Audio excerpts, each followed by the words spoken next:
So if you want to participate in this project to help make AI more animal friendly, we're currently collecting human feedback data on various responses and how they impact animals. In the late 1980s, a traveling salesperson knocked on my granddad's door trying to sell them this huge stack of encyclopedias.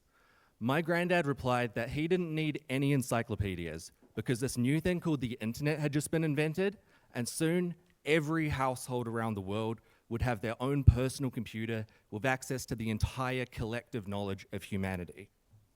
The traveling salesman laughed at my granddad like it was the most ridiculous thing he had ever heard. But of course, he turned out to be right. We are currently at the beginning of a technical revolution that will completely dwarf the scale of the internet. And this is particularly relevant for us as animal advocates because the primary thing that we're trying to do really is about persuasion. And if we look to one of the most well-known figures in AI, Sam Altman, who's the CEO of OpenAI, the company that made ChatGPT. Approximately this time last year, he said that he expects AI to be superhuman at persuasion before it is superhuman at general intelligence. And in less than a year, this prediction has already turned out to be true.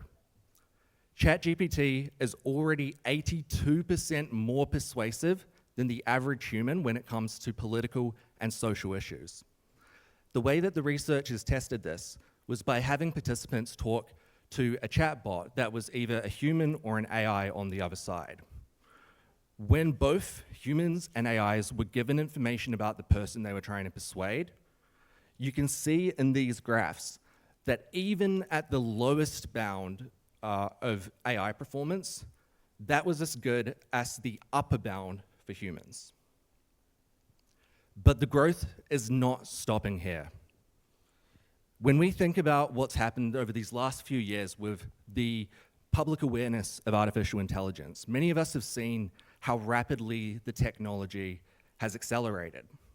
So we might naturally think, it's made X amount of progress over the last 2 years, we can expect X amount of progress in the next 2 years.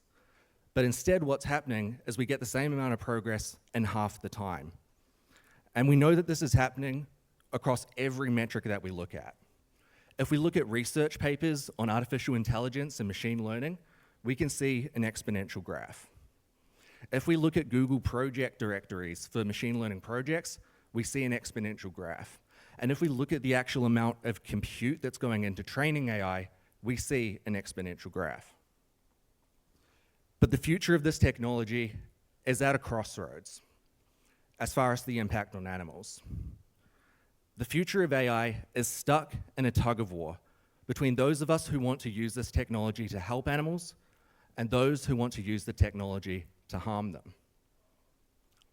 If we win this tug-of-war, animal rights organizations will all become significantly more cost-effective as we can automate all of the mundane, routine tasks.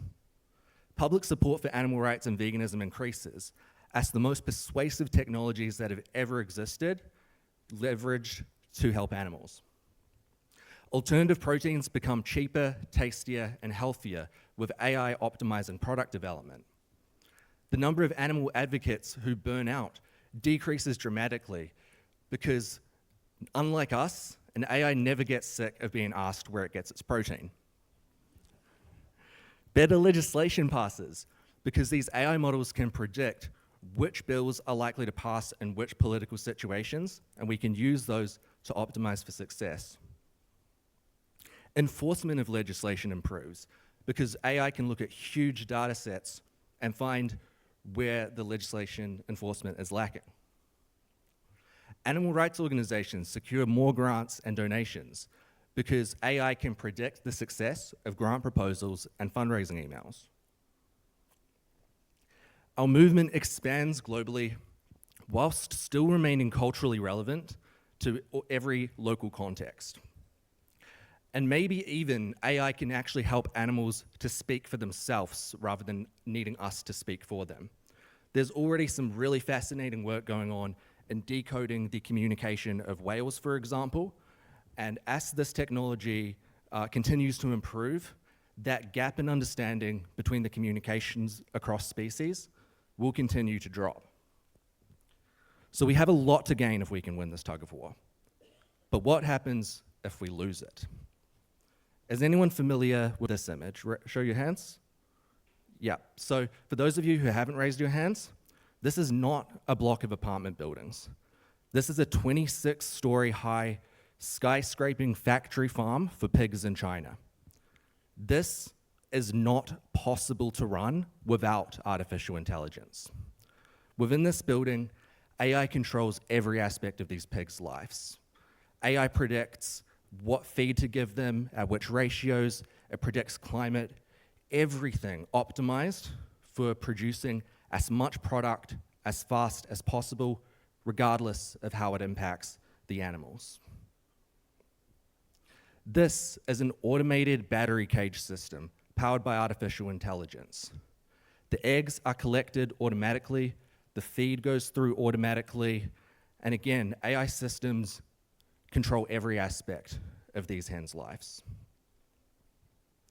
This here is an AI-powered factory farm for shrimp that fits in a shipping container. This is entirely automated, so even people with zero experience in aquaculture can buy one of these and have AI farm shrimp for them. There's also companies that are doing the same thing with farming insects.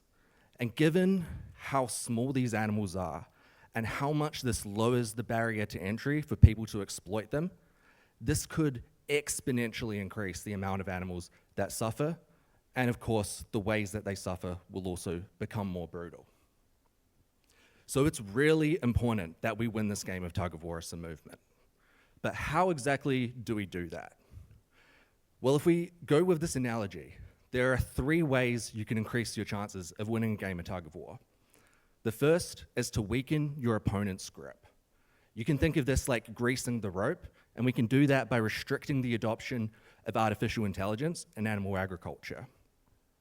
If any of you have ever played tug-of-war on an uneven surface, you know that it's much easier to pull your opponent downhill than it is to try to drag them uphill because gravity is on your side. So if we can get the AI industry on our side, this tug-of-war match becomes a lot easier to win. And the final way that we can influence this is by strengthening our own grip and our ability to pull harder. We can do this by accelerating the adoption of AI within our own movement. To begin with, let's talk about weakening our opponent's grip. We think that a ban on AI in factory farms totally is possible and highly impactful. The reason we believe this is that it's much easier to ban a new technology in the early stages rather than once it's fully established. At the moment, there is AI being used to exploit animals on factory farms, but it's not on the majority of farms. So we need to act now before this becomes more widespread. One thing that we've talked about with a lot of political experts in the movement is the importance of building unlikely coalitions in order to win political campaigns. This is something where we can unite groups that usually don't agree on anything. If we can get vegans and animal advocates campaigning against the same thing that a labor union for slaughterhouse workers is campaigning against because they're concerned about loss of jobs to automation, we have a very powerful political argument. This is also something we could get small farmers on our side with, the environmental movement, and the general AI safety concerns that are becoming increasingly common amongst the general public. Now, obviously, this has the short-term benefit of reducing animal suffering and stopping animal suffering from scaling further. But it's also going to make the meat, dairy, and egg industries less financially competitive in the long term. If we can use artificial intelligence for the product development of alternative proteins, but companies that harm animals can't use it to optimize their costs, then cruelty-free products become cheaper, easier to produce, healthier, tastier, etc., while the industries that harm animals fall behind. Now, of course, we could ask for less. The moderate approach would be these 4 principles, which I didn't develop. There's a link there where you can see when they were published. But essentially, these ideas are that AI must not be used as a reason to increase maximum stocking densities. When AI systems monitor problems with welfare, data must be made freely available. Companies should be held to account for welfare problems that are detected by their AI systems but not investigated or treated. And AI technology should not be used to take autonomy away from frontline farmers. Now, it might seem a bit strange that I've just suggested two seemingly contradictory ideas, but I believe that both can be used together strategically. One way we can do this is with the foot in the door approach, where we start with a smaller ask, and then we use that to gain momentum to get larger asks in the future. The other way that I think might be even better for a political campaign on this is the door in the face approach, where we start with the ask to ban AI in factory farms entirely, because let's face it, ban AI in factory farms is a much catchier slogan than let's restrict the use of AI to increase the maximum stocking densities on factory farms. Makes a much better hashtag. So we can build public campaigns and support around the idea of banning AI in factory farms. And as anyone who's worked in the political process knows, there's always going to be compromise and negotiation.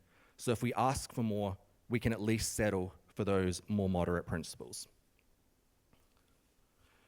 Of course, another avenue that we have to go against AI in factory farms, rather than going through the political and the legislative process, is running pressure campaigns directly against those companies that are developing AI in factory farms. Now, whenever you're running a pressure campaign, you need to know what your target's weaknesses are. And there's a few weaknesses here that I think are extremely interesting. The first is that artificial intelligence relies on highly skilled developers who are in high demand, and those individuals are not tied to animal agriculture. If you're trying to get a fifth-generation farmer to leave the industry, or someone who's dedicated their career to being a vivisector, that's a very difficult ask.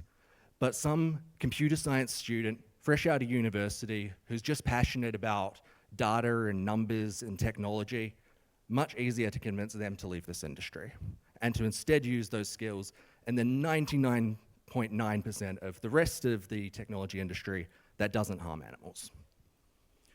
Artificial intelligence in factory farms also relies heavily on very fragile supply chains. There's a very small number of companies in the world that can produce the computer chips required to build these systems. They also rely heavily on external cloud computing. These companies are typically not buying their own GPU clusters to train models.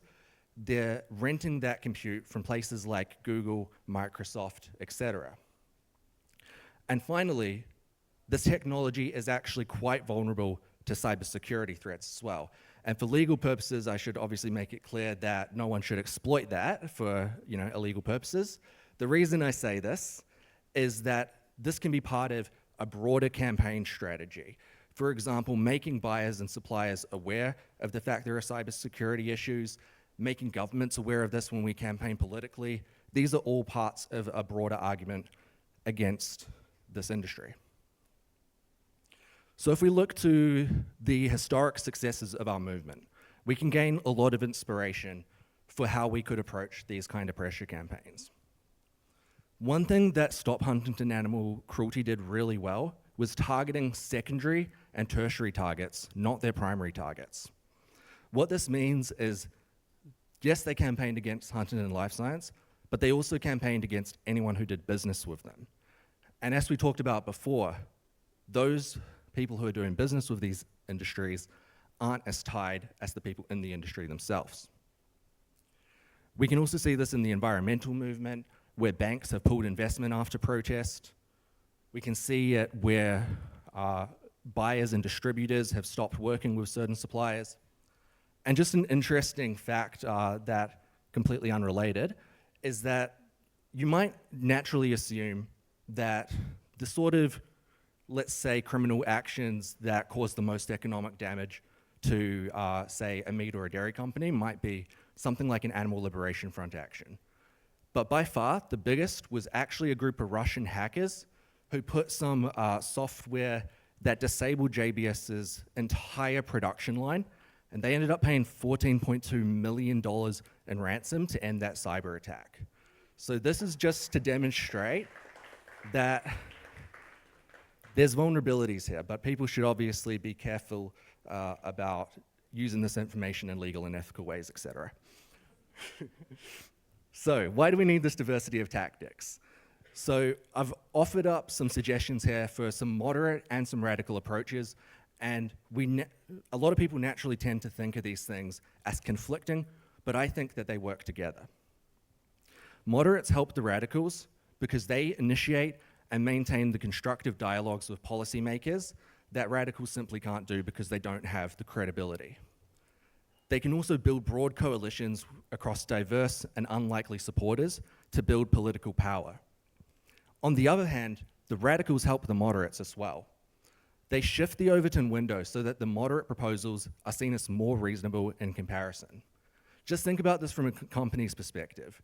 If your only choice is like a moderate group that's asking you to change some things that might be a bit of a pain to change, that seems like something you don't want to deal with. But if it's a choice between that or the group that wants to shut you down entirely, suddenly it seems a little bit more logical to work with the moderate group. Radical groups, because they're also not influenced so much by public image, have a wider range of tactics they can use to weaken industries economically, which also leaves them with fewer resources to combat reforms from the moderate groups. So all of that's really talking about how do we weaken that grip that animal agriculture has on AI. But let's also talk about how we can rig the playing field in our favor so that the AI industry as a whole is more animal friendly.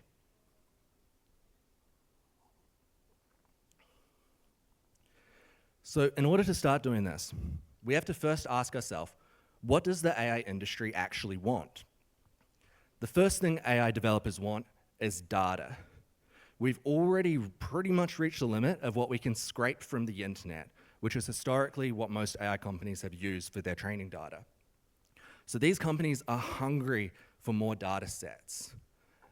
Animal agriculture fails to provide this to them because they want to keep their data confidential, because it's what's making them profit. However, because we are mission-driven, we can share our data freely and openly, and AI companies may want to use this data simply because it's going to increase performance. Even if these companies had no intention of making their models more animal-friendly, simply making the data freely available is actually likely to increase the animal friendliness of these models anyway, because they're chasing the second thing, high performance. This is somewhere else where animal agriculture fails to give AI developers what they want, because any developments or advancements they make with the technology, they obviously want to keep that internal to give them a competitive advantage. However, if we as a movement can build high-performance, animal-friendly AI systems and open source them, and not only allow, but actively encourage other organizations to use those innovations, much more likely that they're going to be used. And finally, AI developers want safe models. So one thing that we know from research is that speciesist bias is correlated with many other forms of bias in humans, such as racism and sexism. We believe that we're going to find the same thing with artificial intelligence, that as we train out speciesist bias, it's going to have a flow-on effect that makes the models generally safer. I mean, just as a thought experiment, can you imagine any potential future of a super intelligent AI that's more risky than it deciding less intelligent species matter less morally and can be exploited? That's the view we're training in when it comes to animals. But as AI approaches superintelligence, why would it not apply that same bias towards us when that's literally what we've trained it to think? So if you want to participate in this project to help make AI more animal friendly, we're currently collecting human feedback data on various responses and how they impact animals. So one thing that's really important is we want to collect data that's across a wide range of different languages or cultures, which is why even though I'm a nerdy little kid that likes to just sit behind a computer and code, I'm here talking to you all today, because we really need your help to make sure that these systems understand the animal rights movement from as broad a perspective as possible. There are, of course, some other ways we can influence AI models. So first of all, we can use the feedback mechanisms that AI models already have. So if you've used ChatGPT, Gemini, etc., they have little thumbs up and thumbs down buttons. So whenever you're talking about animal issues, simply rate how good or bad the response was. Now, we as vegans and animal advocates have the disadvantage of being a small percentage of the population, but we have the advantage of being the part that really cares.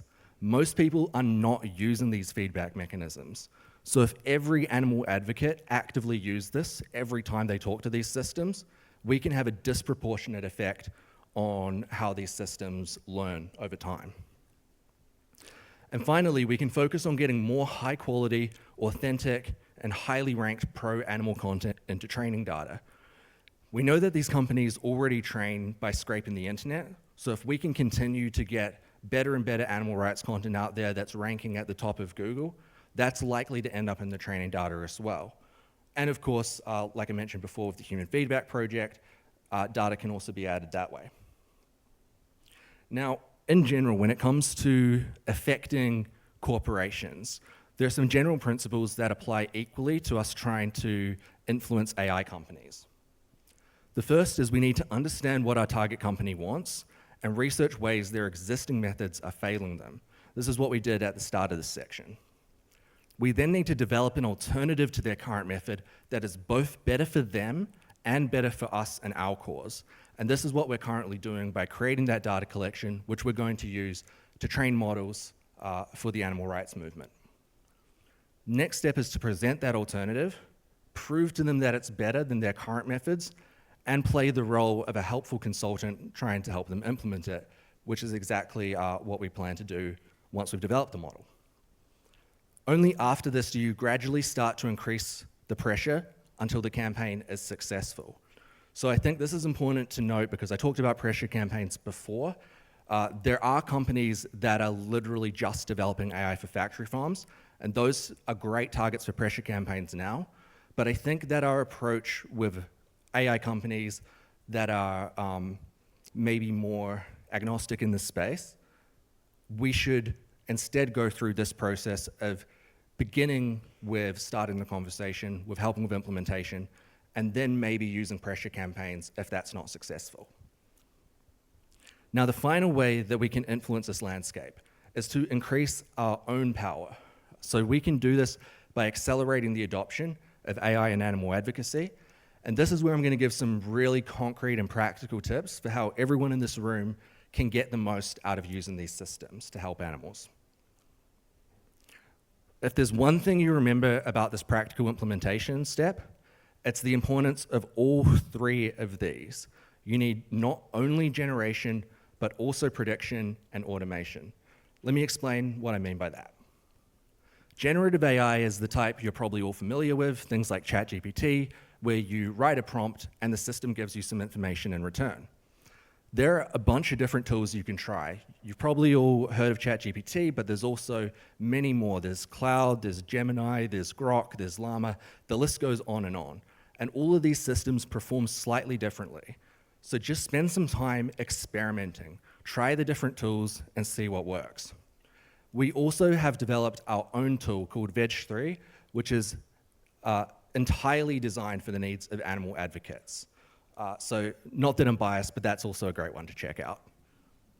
So whenever you're talking to any of these systems, you always want to provide plenty of context. In the same way, if you asked a freelancer on Fiverr to just write a fundraising email for me, they might do a generic job because they have generic information. But if you give them lots of detail, if you give brand guidelines, you give examples of successful posts, you describe who your target audience is, you explain the task in really specific details, you tell them the tone and style you want, you're obviously going to get a much better response. The next thing that helps is to break down the tasks into chunks. So if you have something that's quite complex for the AI to do, don't try to get it to do it all at once. The first thing you can do is literally just ask the AI to think through its answer step by step, and you will get a better response as a result of that. Another kind of funny trick you can use is actually ask the AI to write its own prompts. So let's say, for example, you wanted to write that fundraising email. you could simply say to the AI, write a better prompt for this, quote, write a fundraising email. Another thing that's fun to do is asking the AI to debate with itself. You could ask it to play several different roles, say someone who's supportive or critical of a certain approach, and get it to debate those two perspectives before coming to a final answer. And lastly, you want to divide your prompt into several smaller sections. So when you put it all together, it looks like this. You're not just saying, write a fundraising email for me. You're specifying in sections what's the role of the system, who the audience for your content is, context about your organization, detailed instructions, and you'll notice here that I'm not just saying write an email, I'm saying write a 3-paragraph long email in a conversational tone, encouraging the receiver to donate to my organization. And then you can even include some examples of successful emails in the past. So all of that comes under generation, which is probably the part of the process that most of us will be most familiar with. But a really powerful thing that AI can do as well is prediction. What I mean by this is predicting the chance that some content will achieve any metric that you have data for. So for example, if you have a social media page, that has a bunch of analytics on which posts got likes, comments, and shares. You can train a predictive model on that that will then be able to predict for any other post you make how likely that is to succeed. Now, the implications of this really cannot be overstated. Think about how much you do online that actually has metrics. Think about all the fundraising emails you send, all the grant proposals that you know whether they succeeded or not. Think about every metric that you're tracking. If you could actually optimize to achieve that metric every time, the system's performance is going to be exponentially better. So Veg3 has this capability already built into it, but you can also train your own predictive models without any technical expertise at all. If you can use a spreadsheet, then you can use these tools. So the best one to check out is Accio for like non-technical users. Literally all you do is connect a Google Sheet, you say the column that you want to predict, and the model will be trained automatically. Hugging Face also has auto-train, which is similar in that you don't need any code to work it. And Google has Vertex AI, which is a little bit more code, so you might need some technical people for that, but it is a good option as well. So whenever you're training these predictive models, you want to start off with the largest data set that you possibly can. Then you want to remove outliers. So what I mean by this is something that just doesn't fit the trends of the data. So for example, if you're looking at click-through rates for, say, a digital advertising campaign, you probably want to avoid anything that's saying it has a 100% click-through rate, because nothing has a 100% click-through rate. In reality, what that might be is that the ad got showed one time to one person and they clicked it. But you don't want the AI thinking that's the best ad that's ever existed. You also want to simplify your inputs. So basically remove any columns that are not related to the result. So all of the tools that I talked about will automatically save some data for testing.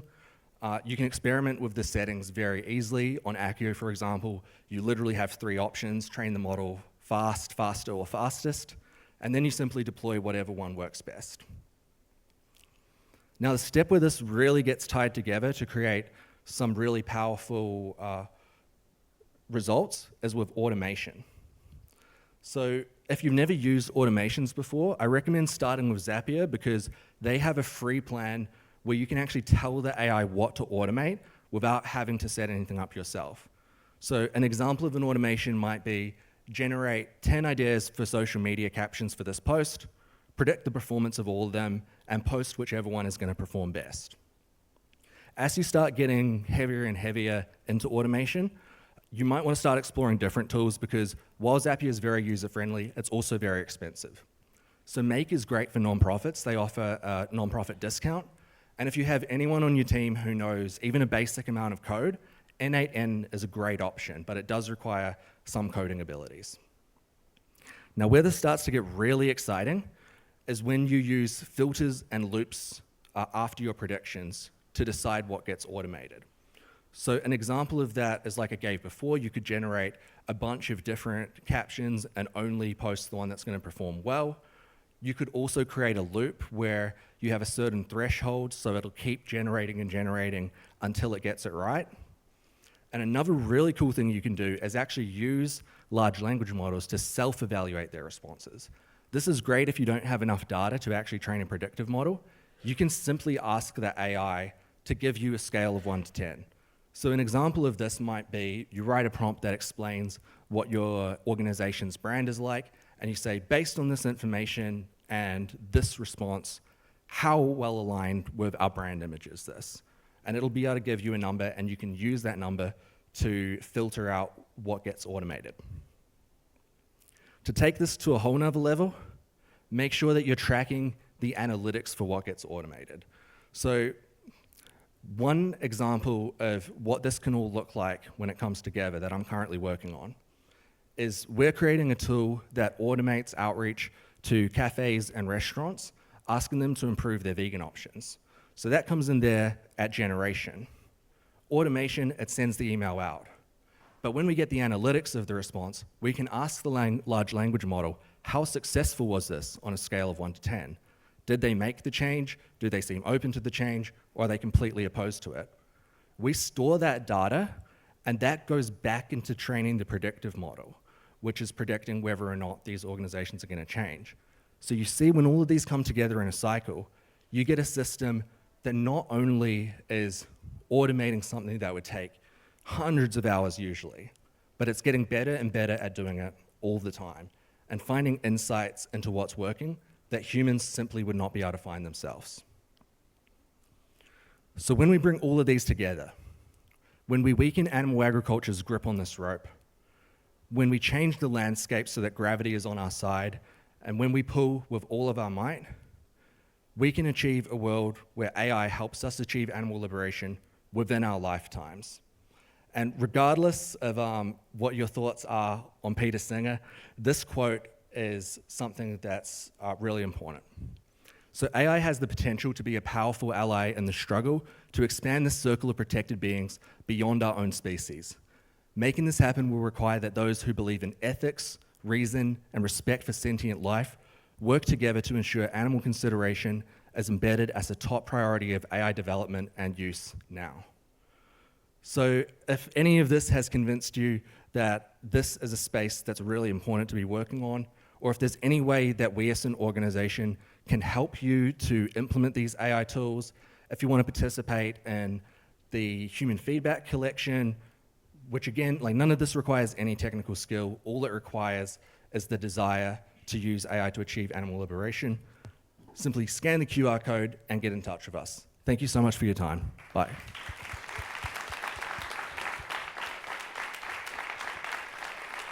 We still have some time for questions, if you're up for it, all right? All right, time for questions. Yes. Thank you for your talk. I found it really wildly interesting what you presented, and I would really like to try out some things that you mentioned. And I wanted to ask if you have, like, maybe under this QR code or somewhere else, like a guide on what you just presented, or do I have to rewatch the video once it's online? That's a really good point. I should put that together. I don't have that at the moment, but that's definitely something that we're going to be doing more. So another thing we plan to do is like YouTube series with tutorials on specific use cases. So yeah, that's definitely something that will be coming soon. Hi, always, yeah, really interesting talk, thank you. I had a question about in the beginning you were talking about a kind of undermining AI in animal agriculture, and have you considered that a lot of the, especially like right-wing politicians, they're big on tradition and keeping things as they are. It feels like this would align with that actually. Had you considered, I suppose, I don't know how you would put it, but pretending to play for the other side in order to get that, you know, passed? Yeah, 100%. So this comes into what I was talking about with building unlikely coalitions. So this is something that I think we can get broad support from across the spectrum. Like you say, conservatives who are resistant to change have a natural fear of, you know, the new, so they don't want new technologies a lot of the time. But on the other side, on the left wing, there's also many strong arguments to bring the left into this in terms of not letting these systems exploit animals for profit, right? So I think, again, that comes down to the power of this as a campaign message, is the fact that we can bring together really diverse range of people who are usually not allied on anything. Hi. Yeah, great talk. Thanks. Just to jump back on what you just said, say, for example, the progressiveness of AI does take over and there's no stopping it, and China does develop all these huge factory farms. Wouldn't that also mean that democratic representation of farmers would also decrease? Because in the past, we've seen that factory farming has decreased the representation of farmers because you need less people to take care of the animals. Wouldn't that also be something positive to then fight back if there's no way to fight back against AI? Yeah, I think that's definitely the case, that because the initial setup for these systems is quite expensive, so even though it massively reduces the company's costs in the long run, the small farmers can't really afford to be implementing AI. So it does sort of increase that, I guess, difficulty for small farmers to be able to compete with big agriculture.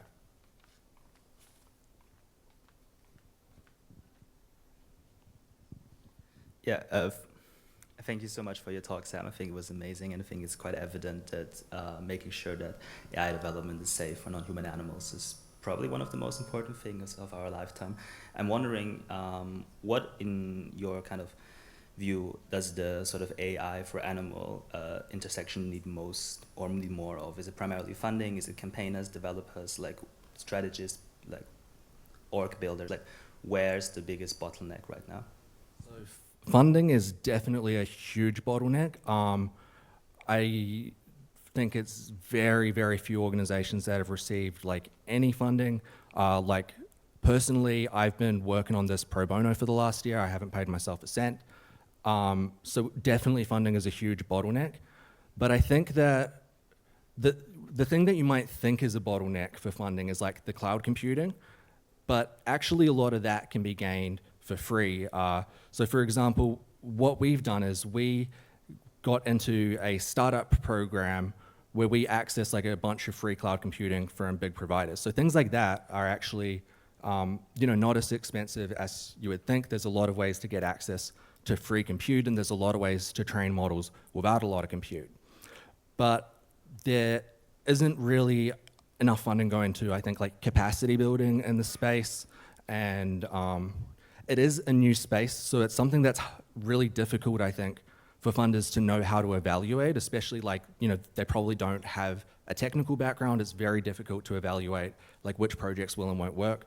So I think funding is a huge one, but I think maybe more than that is just the awareness of this within our movement as being something that is important. I think that, yeah, there needs to be much more of a conversation going on across the whole movement about how do we implement this into the work we're already doing, and then how do we build tools, build systems, build organizations that are going to take this further. Hi, thanks very much for the talk, very interesting. Your focus was on animal agriculture, but I just really wanted to make a point also about the potential for AI with animal experimentation and the replacement with alternatives. So, like most of us, I think, I support healthy living and the chance to reduce risk of disease, but I can still also see the value of some medical research and the options there for disease treatment.